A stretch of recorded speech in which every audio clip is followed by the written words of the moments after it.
कृष्ण की माखन चोरी था क्रांति, लेकिन भक्तों ने चोरी का नाम दे दिया। और भक्त जो नाम दे दे भगवान मुस्कुराकर स्वीकार कर लेते हैं। ये चोरी नहीं, ये कृष्ण की उस काल में क्रांति थी।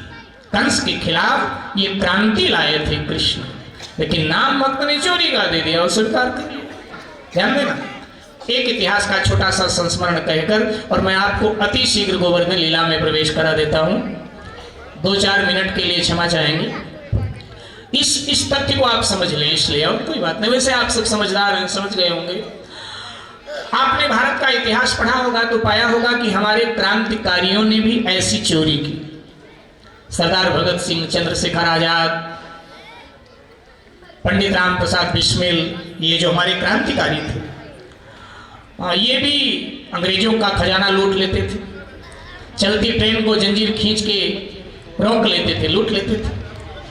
लेकिन उस धन को क्या अपने परिवार के लिए खर्च करते थे? नहीं, देश के लिए खर्च करते थे, परिवार के लिए। एक संस्मरण मैंने पढ़ा था कि क्रांतिकारियों की धरपकड़ जारी थी और ये हमारे क्रांतिकारी आगरा की किसी देहात में, गांव में छुपे हुए थे। उसी समय जबलपुर में चंद्रशेखर आजाद जी के माँ की तबीयत बहुत ज्यादा बिगड़ गई। आपको मालूम होगा, बड़ी गरीब परिवार से थे चंद्रशेखर आजाद।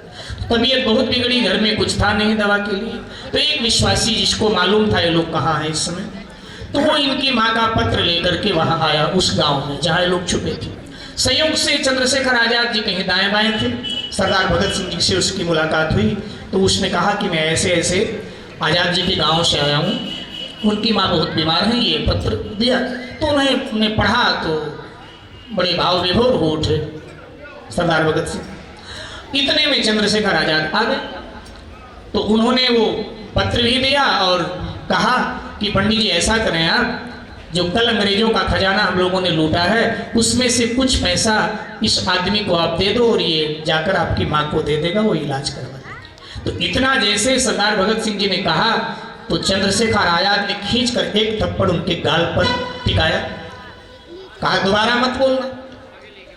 सरदार भगत सिंह चंद्रशेखर आजाद को अपना गुरु मानते थे, बहुत आदर करते थे। तो उन्होंने मुस्कुराते हुए कहा कि पंडित जी हमने कुछ गलत थोड़ा कहा, हमने यही तो कहा था कि भाई माँ बीमार है और पंडित जी आपको क्रोध आ गए।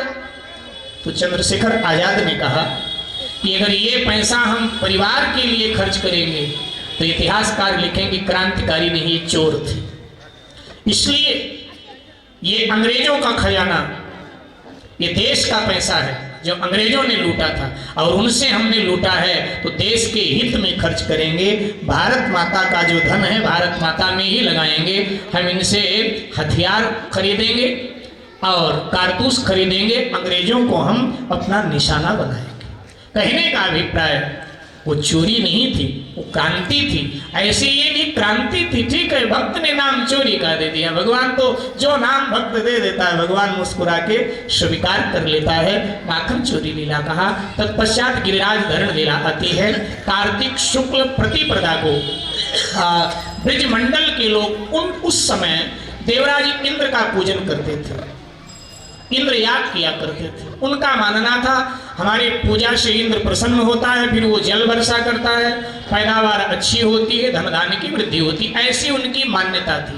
ध्यान दीजिएगा, परंपरा परम से चलती है, परमात्मा से चलती है और मान्यता का निर्माण हमारा मन किया करता है। तो ये मान्यता थी ब्रजवासियों की। तो आज भी जब कार्तिक शुक्ल प्रतिपदा आई तो ब्रजवासियों ने अपने घरन को, गायन को, बछड़न को सजाया। हर घर में पूड़ी पकवान बनने लगा। सब कुछ जानने वाले प्रभु अनजान बन करके जहाँ चौपाल में ब्रजवासी नंदराय जी के साथ बैठे थे वहाँ ग्वालों के सहित पधार गए। बोले बाबा क्या त्योहार है आज हमारे ब्रज में? बोले बेटा आज हम लोग इंद्र याग करते हैं, इंद्र पूजा करते हैं। लेकिन क्यों? बोले हमारी पूजा से प्रसन्न होकर इंद्र वर्षा करता है और पैदावार अच्छी होती, धन धान्य की वृद्धि होती है। भगवान कहते हैं लेकिन मैंने सुना है कि हिमालय में बड़ी वर्षा होती है, तो क्या हिमालय के लोग भी इंद्र की पूजा करते हैं? नंद बाबा ने कहा ये तो ना पता हमें, लेकिन हम लोग करते हैं। बोले देखो ठीक है इंद्र वर्षा का देवता है, लेकिन इंद्र से ऊपर भी कोई शक्ति है, उसके आदेश पर इंद्र को काम करना पड़ता है। और इंद्र का जो जीवन है वो कामना वासना प्रधान है, अहंकार प्रधान है। और जिसके जीवन में कामना वासना अहंकारता की प्रधानता हो, कोई भी हो, पूजनीय नहीं हो सकता है। इसलिए बाबा इंद्र की पूजा मत करो। तो बेटा किसकी पूजा करें? भगवान कहते हैं गिरिराज जी का पूजन करो। तो बोले गिरिराज कौन सा देवता है? भाई अब तो गिरिराज देवता है, उस समय देवता तो ना था।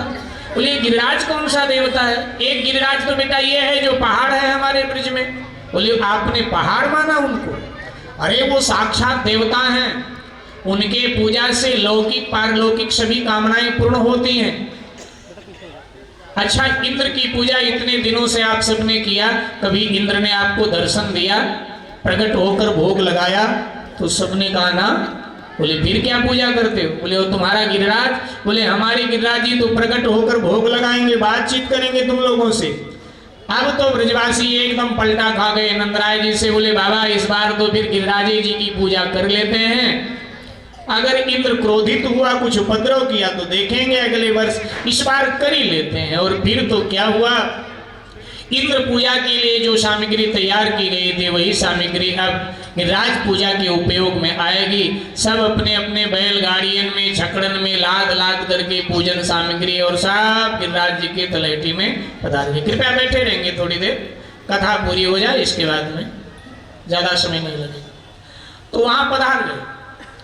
अब पधार गए तो हुआ कि कैसे पूजा की जाए? तो भगवान ने कहा जैसे पहले देवता को स्नान कराओ, वस्त्र दो, चंदन दो आदि, ऐसे किया जाएगा। लेकिन यहाँ तो पानी नहीं। तो भगवान ने मानसी संकल्प किया, गंगा जी का आवाहन किया, तो एक कुंड में गंगा जी आके प्रकट हो गई, वो मानसी गंगा हो गई। एक बार जय जयकार करो, बोलो मानसी गंगा मैया की जय। गिरिराज की परिक्रमा में मानसी गंगा आती है, आप सबने दर्शन किया होगा, स्नान किया होगा, ठीक है, स्नान किया करो। अब गंगा जल से स्नान कराया गया और स्नान कराने के बाद में धूप दीप नैवेद्य सब अर्पित किया गया। यहां एक अंतर कथा है मेरे भाई भाई। कई लोग प्रश्न करते इतना हट गिरिराज पूजन के लिए क्यों? ध्यान देना, अंतर कथा है। पुराणों में, भागवत में अंतर कथाएं बहुत आती हैं। अंतर कथा यह है कि ये जो गिरिराज हैं ब्रजमंडल में, ये इससे पहले हिमालय में होते थे। ये महाराज हिमांचल के छोटे बेटे, महाराज हिमांचल के छोटे बेटे। बड़ा बेटा महाराज हिमांचल का मैनाक है, जिसका वर्णन सुंदरकांड में पढ़ते। जब भगवान श्री राम सागर पर पुल बना रहे थे तो उन्होंने आदेश किया था जो समर्थ वानर हैं दूर दूर से पहाड़ियां लावें, जो असमर्थ हैं वो नजदीक से लावें। तो परम समर्थ हनुमान जी महाराज हिमालय में पहुंचे और ये पूरा 7 कोस का टुकड़ा जय श्री राम कहकर उखाड़ दिया। तो गिरिराज जी ने कहा मुझे मेरे माता पिता से अलग क्यों कर रहे, मुझे यहीं रहने दो ना। बोले जगत के माता पिता की सेवा में आओगे काम सीताराम जी के। बोले सीताराम जी के लिए ले चल रहे हो? बोले हाँ। बोले अहो भाग्य, दर्शन कराओगे? हनुमान जी ने कहा बिल्कुल। बोले फिर ले चलो। अब हनुमान जी उड़े हुए आ रहे थे, ब्रजमंडल में पहुंचे थे, लेकिन उधर तब तक पुल का निर्माण हो गया। तो राम जी ने कहा भार ढोकर यहाँ ना लाए, जो जहां से पहाड़ी ला रहा हूं वहीं छोड़ दे। तो गिरिराज जी को हनुमान जी ने यहाँ जहाँ गिरिराज जी विराजे हैं ना, यहीं छोड़ दे। जाने लगे। गिरिराज जी ने कहा क्या किया, ना घर का ना घाट का छोड़ा। जा तो रहे हो, लेकिन सुनो हनुमान जी, मैं चीख चीख कर दुनिया को बताऊंगा कि ये जो शास्त्रों में लिखा है कि हनुमान जी सबको राम से मिलाते हैं, गलत है, झूठा है। मुझे ला करके बीच मझधार में छोड़ दिया, ना राम से मिलाया ना मुझे घर का रखा, ये दुनिया को बताऊंगा। हनुमान जी ने कहा भाई बात तो ये ठीक कर रहा है, मैंने तो वादा किया था। हनुमान जी ने कहा घबराओ नहीं, मैं बात करता हूँ भगवान से। हनुमान जी ने वहीं से संपर्क जोड़ा कि प्रभु आप कह रहे हो छोड़ के आओ, लेकिन मैंने तो वचन दिया था गिरिराज जी को आपके दर्शन का। अब मैं तो धर्म संकट में फंस गया, क्या करूं? तो भगवान ने कहा गिरिराज जी को कहो कि वहीं मेरी प्रतीक्षा कर ले, इंतजार कर ले, क्योंकि अगर अभी वो आएंगे तो मैं उन्हें ज्यादा समय नहीं दे पाऊंगा, क्योंकि लंका का युद्ध लड़ना है। इसलिए उनको कहो वो हमारी प्रतीक्षा करें, मैं स्वयं उनके दर्शन के लिए एक दिन आऊंगा, बोल दो। तो हनुमान जी ने कहा गिरिराज जी तुम यही भगवान की प्रतीक्षा करो, अब तुम्हें उनके पास नहीं जाना पड़ेगा, समय मिलते ही वो तुम्हारे पास आ जाएंगे और तुम्हें ज्यादा समय देंगे, ये भगवान ने वचन दिया है। बोले ठीक है हनुमान जी, आपके बातों में मुझे यकीन है। आज भगवान को याद आया कि मेरे हनुमान के बातों में यकीन करके गिरिराज कब से प्रतीक्षा कर रहा है। भगवान दुनिया को बताना चाहते हैं तुझे मुझ पे यकीन हो ना हो, लेकिन अगर तूने मेरे हनुमान पर यकीन कर लिया तो मैं तेरी पूजा स्वयं करूंगा, दुनिया से पूजवा दूंगा। मैं तेरी परिक्रमा स्वयं करूंगा और दुनिया से मैं तेरी परिक्रमा करवा दूंगा। आज उसी बात को भगवान सत्य कर रहे हैं। विराज जाइए, थोड़ी देर विराजो। तो मेरे भाई बहन, अब गिरिराज जी का पूजन प्रारंभ हुआ। पहले कथा हो जाए, आप सब बाद में पूजन कीजिएगा। तो गिरिराज जी का पूजन प्रारंभ हुआ और पूजन के बाद में अब भोग रखा गया गिरिराज जी के आगे। और जब गिरिराज जी के आगे भोग रखा गया तो गिरिराज जी प्रकट हो गए और मांग मांग के खा रहे हैं, और लाओ और लाओ और लाओ। ब्रजवासी हंस रहे हैं कि लाला तेरा देवता भूखा बहुत है लेकिन सीधा भी बहुत है, मांग मांग के खा रहा है, बहुत सीधा है। भगवान ने कहा इतने दिनों से भूखा रखा है तो फिर मांग मांग के न खाए। अब ब्रजवासी पूरा दूध का बड़ा सा पतीला आगे रखते हैं, गिरिराज जी पी लो, थोड़ा हमारे बच्चों के लिए प्रसाद छोड़ देना। लेकिन गिरिराज जी एक श्वास लेते हैं, पूरा दूध सटाक से खींच जाते हैं, एक बूंद भी नहीं छोड़ते हैं। ब्रजवासी हंसते हैं, पतीला अपनी तरफ खींचते हैं, बाबा आपने तो हमारे बच्चन के लिए न एक प्रसाद भी नहीं छोड़ा। सब गिरिराज जी डकार गए, 56 का 56 भोग डकार लिया गिरिराज जी ने। तो कहा कि आप क्या करें? भगवान ने कहा हमारे गिरिराज जी की परिक्रमा करो। आप सबकी परिक्रमा बाद में करवाएंगे, पहले कथा पूरी करो। हमारे गिरिराज जी की परिक्रमा करो। तो सबने गिरिराज जी की परिक्रमा किया भगवान के साथ। गिरिराज जी के परिक्रमा के लिए जितने कदम उठते हैं आगे, पुराण कहते हैं कि उतने यज्ञ का कदम कदम पर जीव को फल मिलता है। तो गिरिराज जी की परिक्रमा पूर्ण हुई। इधर जैसे गिरिराज जी की परिक्रमा पूर्ण हुई और इंद्र की दृष्टि गई तो क्रोधित हो उठा इंद्र।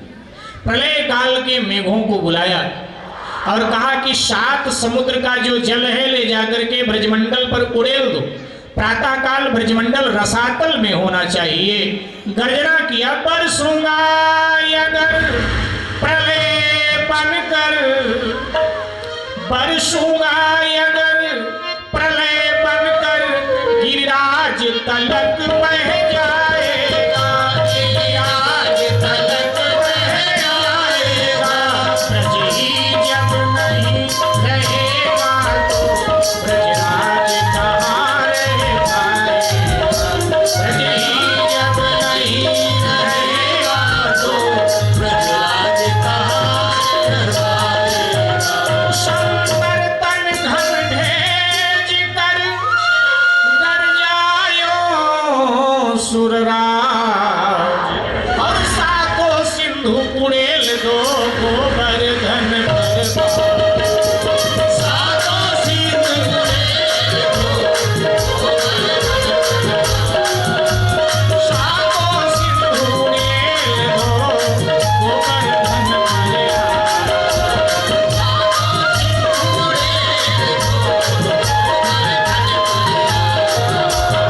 आज प्रलय हो, आज हो महाकाल की रात, आज रात के बाद में ब्रज विजय प्रभात, आज रात के बाद में ब्रज विजय प्रभात, आज रात के बाद में ब्रज विजय प्रभात, आज रात के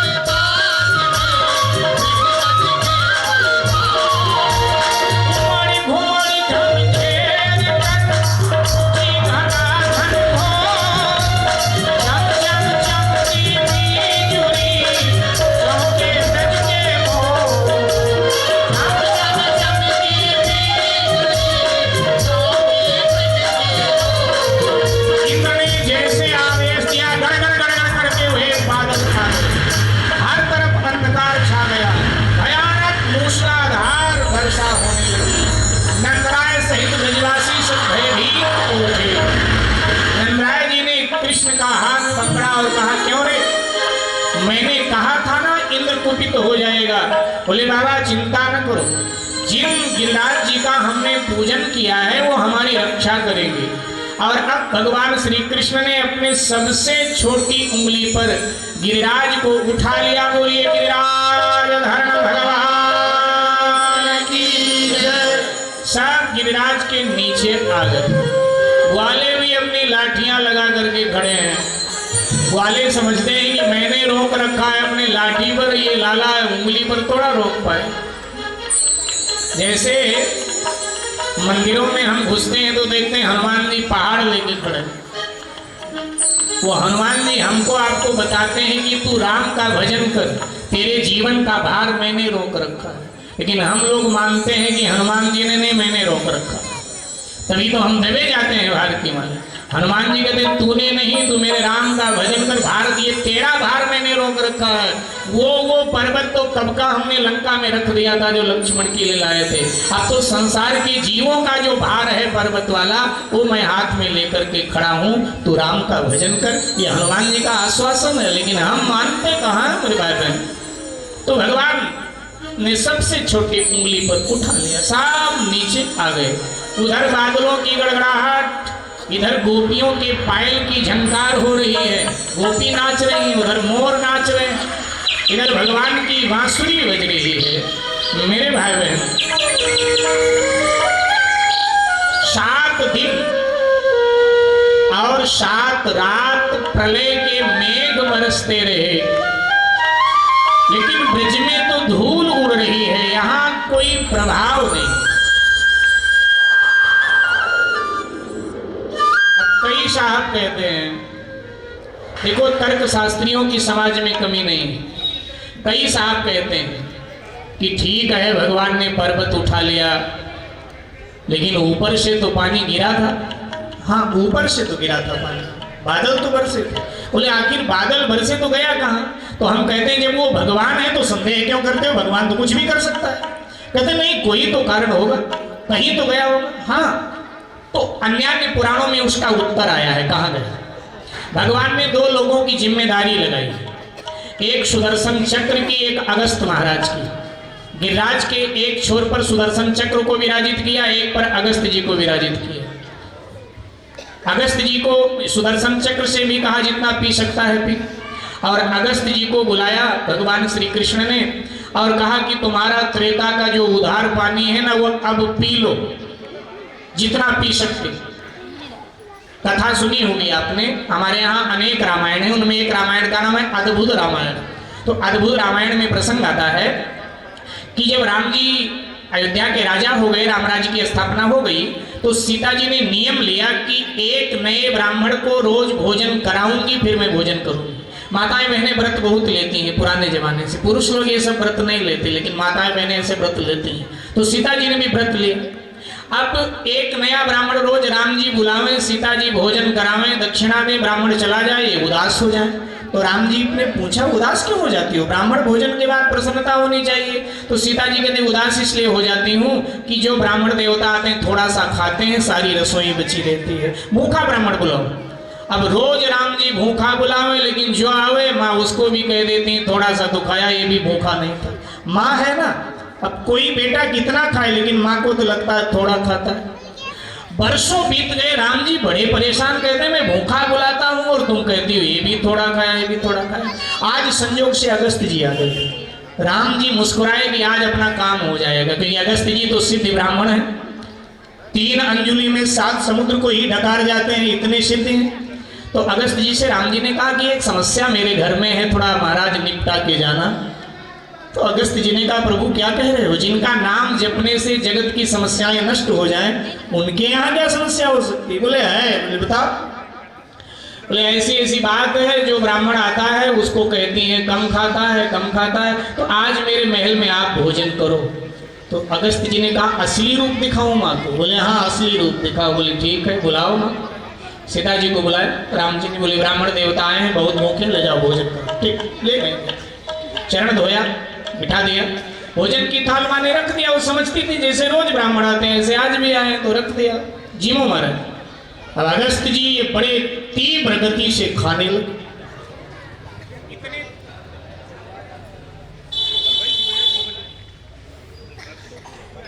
खा रहे हैं कि पूड़ी है तो सब्जी नहीं, सब्जी है तो चावल नहीं, चावल है तो खीर नहीं, खीर है तो हलवा नहीं, बोलते हलवा है तो पापड़ नहीं, माता जी ये ले आओ, माता जी वो ले आओ। थोड़ी देर में सीता जी थक गई, बोली बाप रे, पहली बार भूखे ब्राह्मण से पाला पड़ा है, क्या करूं, कोमल इतनी है।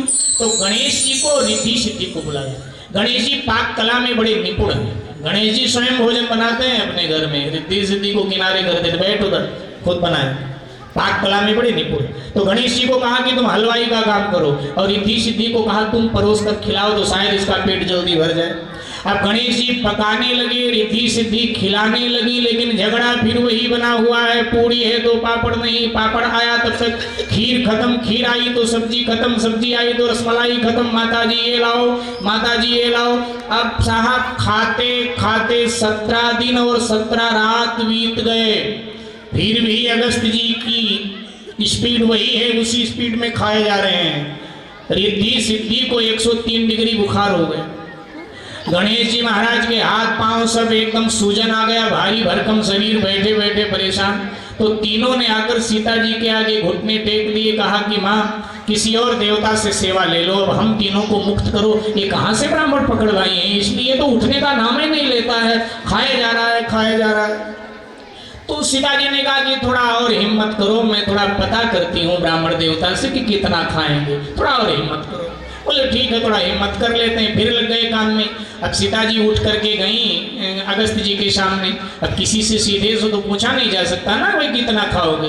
तो सीता जी ने कहा ब्राह्मण देवता, आधा पेट हो जाए तो वैद्य कहते हैं पानी पी लेना चाहिए। आधा पेट हो गया हो तो मैं पानी ले आऊँ। सोचा इससे पता चल जाएगा कि आधा पेट में अगर इतना दिन तो भर पेट में कितना दिन। तो आधा पेट हो गया हो तो मैं पानी ले आऊँ। बोले माता जी आप बैठ जाओ किनारे एकदम से, मुझे खाने दो, बीच में बाधा मत डालो, जब आधा पेट हो जाएगा अपने आप पानी मांगूंगा, चिंता मत करो। फिर खाने लगे। 18वां दिन लग गया, खाए जा रहे हैं। 18वीं रात लग गई, खाए जा रहे हैं। अब रात के कोई 2 बज रहे थे कि अयोध्या के भंडार के सेवकों ने आकर सीता जी के कान में कहा माँ अन्न क्षेत्र खत्म हो गया अयोध्या का। सीता जी ने कहा अब क्या करूं, रात में अन्न क्षेत्र खत्म। भागी भागी गई जहां कनक भवन में राम जी सो रहे थे, चादर हटाया, जगाया। राम जी ने कहा क्या हुआ, हाँ क्यों नहीं? बोले अरे वो ब्राह्मण देवता जो आए थे ना, बोले अभी गए नहीं क्या? अब राम जी को तो मालूम था। बोले गए नहीं क्या? बोले गए नहीं, अभी भोजन के आसन से उठे नहीं, तब से अब तक खा ही रहे हैं। बोले कमाल है, ना खाएं तो मुश्किल, खाएं तो मुश्किल। बोले नहीं खाएं, मैं चाहती हूँ और खाएं, लेकिन मैं बताने आई हूँ कि अन्न क्षेत्र अयोध्या का खत्म। राम जी ने कहा अन्न क्षेत्र खत्म? हाँ। तो राम जी ने कहा ठीक है चलो चलो मैं आ रहा हूँ। आ गए राम जी सीता जी के पीछे पीछे, अगस्त जी के सामने खड़े हुए। तो अगस्त जी ने राम जी की ओर देखा और इशारे से पूछा चालू रखूं या बंद करूं? तो राम जी ने धीरे से कह दिया बंद कर दो, अभी ये थक गई हैं। तो अब अगस्त जी ने अपने पेट पे हाथ फेरा और सीता जी की ओर देखा। बोले माँ आधा पेट भोजन हो गया है, हम ब्राह्मण लोग आधे पेट खाते हैं क्योंकि भजन में बैठना होता है, भर पेट खावें तो नींद आएगी। सीता जी ने माथा पकड़ा कि आधा पेट खाया तो 18 दिन और 18 रात लग गए और अयोध्या का अन्न क्षेत्र खत्म। और ये महाराज भर पेट खाए तो विश्व का अन्न क्षेत्र खत्म हो जाएगा। तो कहा पानी पिला दो मैं चलूं। तो सीता जी ने सुन रखा था कि इस महात्मा ने 3 अंजुली में 7 समुद्र को पी गया था। तो सीता जी ने सोचा कि 7 समुद्र का पानी ये पी सकता है, तो अयोध्या में तो छोटी सी नदी सरजू है, अगर सरजू का पानी पी गया तो अयोध्या वाले बेचारे क्या पिएंगे? वो कहेंगे माता जी ने भी क्या बखेड़ा खड़ा किया। तो सीता जी ने कहा देखो ब्राह्मण देवता, मैंने आपको भोजन के लिए बुलाया था, भोजन करा दिया, पानी इनसे मांग लो। राम जी की तरफ इशारा किया, वो समझ गई दोनों की मिली भगत है कुछ भक्त भगवान की। तो कहा देखो मैंने भोजन करा दिया, पानी इनसे मांगो, राम जी की तरफ इशारा किया। तो अगस्त जी ने राम जी से पूछा प्रभु पानी पिलाओगे या बाद में? तो बोले आप तो सिद्ध ब्राह्मण हो, एक युग में भोजन करते हो तो दूसरे युग में पानी पीते हो, अगर मैंने फिर कभी पानी पिलाया तो? बोले पिला देना, मेरा उधार है आपके ऊपर। भगवान ने कहा देखो दुनिया के लोग भी ब्राह्मण का उधार नहीं रखते हैं तो मैं कैसे रखूंगा, मैं पिला दूंगा तुम्हें पानी, चिंता मत करो। बात आई गई हो गई। आज जब प्रलय के मेघ बरस रहे थे तो भगवान श्री कृष्ण को याद आया कि त्रेता में वादा किया था पानी पिलाने का ब्राह्मण अगस्त को, उनका कर्जा भी है। तो आवाहन किया अगस्त जी का। अगस्त जी आ गए, भगवान कृष्ण ने प्रणाम किया। अगस्त जी ने कहा कैसे याद किया प्रभु? बोले पानी तुम्हारा उधार है ना मेरे ऊपर? बोले हाँ। बोले जितना पीना है पी लो, जाओ ऊपर लेट जाओ गिरिराज की। और अगस्त जी महाराज लेट गए, घट घट घट करते हुए सारा का सारा पानी पी लिया, एक बूंद जमीन पर नहीं आ पाए, एक बूंद सब पी लिया अगस्त। अगस्त जी आज भी जब अगस्त का उदय होता है, अगस्त तारा जब अंतरिक्ष में उदय होता है तो वर्षा के द्वारा जो जल खेतों में तालाबों में भरा होता है एकदम सूख जाता है, जैसे अगस्त तारे का उदय होता है। इस बात को विज्ञान भी मानता है। अगस्त तारा जहां उदय होता है, वर्षा नदियों का भी जल स्तर एकदम घट जाता है अगस्त के उदय होते ही। तो पानी को पी गए और यहाँ धूल उड़ती रही। इंद्र के मान का भगवान ने मर्दन किया। मेघों के पास पानी नहीं, जाकर इंद्र के आगे घुटने टेक दिए। भयभीत इंद्र बृहस्पति जी के पास गया। आप बीती बताइए। बृहस्पति जी ने इंद्र से कहा हमेशा मूर्खता करता है, फिर मेरे पास जिनसे तूने वैर लिया है तुझे मालूम है वो ब्रह्म है, नारायण है, क्षमा मांग। बोला मुझे डर लग रहा है, मैं क्षमा मांगने जाऊं प्रभु दंडित करें। तो बृहस्पति जी ने कहा कृष्ण भी जिसको प्रेम करते हैं, कृष्ण भी जिसको आदर देते हैं, ऐसे व्यक्ति को ले जा साथ आगे करके। वो कौन है? बोले गौ माता। गाय को आगे करके जाएगा, क्रोध उनका शांत हो जाएगा। तब सुरभि गाय को आगे करके इंद्र आया। सुरभि गाय के दूध से उसने भगवान का अभिषेक किया, भगवान की स्तुति किया। नमः श्री कृष्णा चंद्राय गोलोकपतये नमः असंख्य अंडाधिपतये परिपूर्णतमायते श्रीलक्ष्मीपतये तुभ्यं ब्रजाधीशायते नमः। नमः श्रीनंदपुत्राय यशोदानंदनाय च कृष्णाय वासुदेवाय देवकी नंदनाय च नंदगोप कुमाराय गोविंदाय नमो। गोविंद नाम दिया, स्तुति करके देवराज इंद्र चला गया। उसके मान का भगवान ने भंग किया। सुखदेव जी ने गिरिराज धरण लीला कही।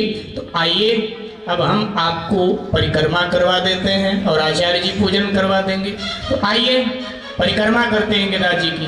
और गिरिराज जी की परिक्रमा चुपचाप नहीं की जाती, बैठे बैठे। तो श्री गोवर्धन चढ़े दूध की धार हो धार, तेरे माथे मुकुट विराजित हो श्री गोवर्धन महाराज।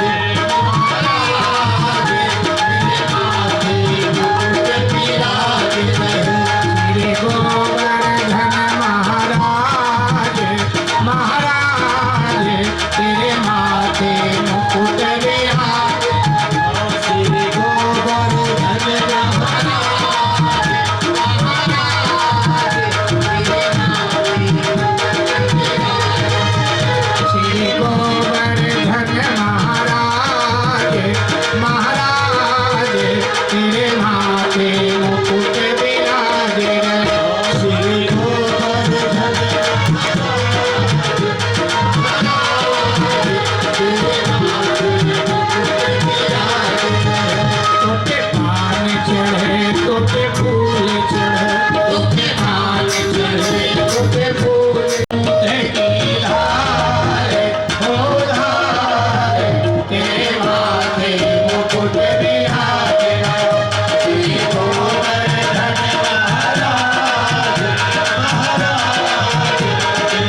कस्तूरी तिलक चांद्रसी झलक ललित छवि श्याम प्यारी की गिरधर कृष्ण मुरारी की आरती पुण्य बिहारी की गिरधर कृष्ण मुरारी की नमक में मोर मुकुट विजय देवता दर्शन को दर्शन रतन सोम सुमन राज भजन भजन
चंद्र भगवान की जय, वृंदावन बिहारी लाल की जय, आदि शक्ति सरकार की जय, शंकर भगवान की जय, श्री हनुमान जी महाराज की, सुखदेव जी महाराज की जय, भागवत भगवान की जय, वृंदावन धाम की जय, धर्म की जय हो, अधर्म का प्राणियों में विश्वदा गौ माता की, भारत माता की, भारत के ऋषियों की, भारत के क्षत्रियों की, भारत के शहीदों की, नमः पार्वती हर हर हर महादेव, हर हर हर महादेव, हर हर हर महादेव। जय जय श्री राधे, जय जय श्री राधे, जय जय श्री राधे। व्यास जी द्वारा रचित सुंदर सुंदर पुस्तकें श्री सूर्य महापुराण सभी आरोग्यताओं को प्रदान करने वाला। जो भी रोगी हैं वो सूर्य पुराण का पाठ करें तो समस्त रोगों का विनाश हो।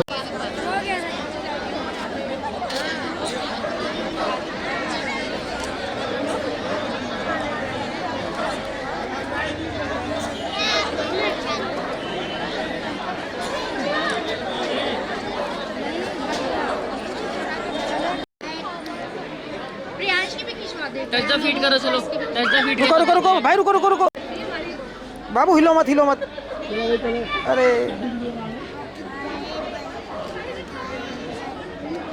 अभी नहीं जाना, रुक जाओ अभी।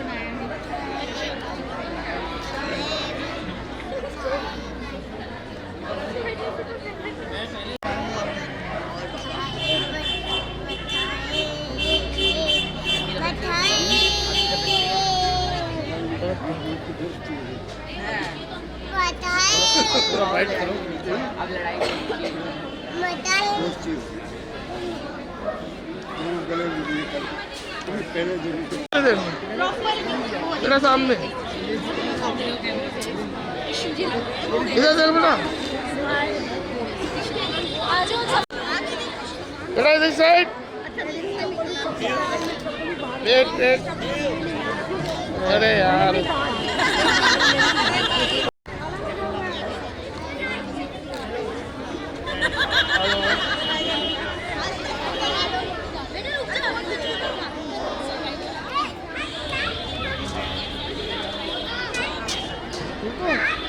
हेलो, ओके वेट भाई, एक मिनट वेट कराना, अभी रुक जाना आप।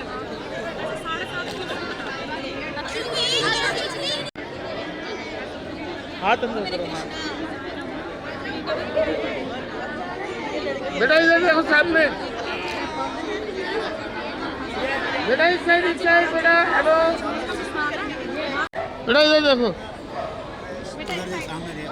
सामने हो गई बेटा, हो गई।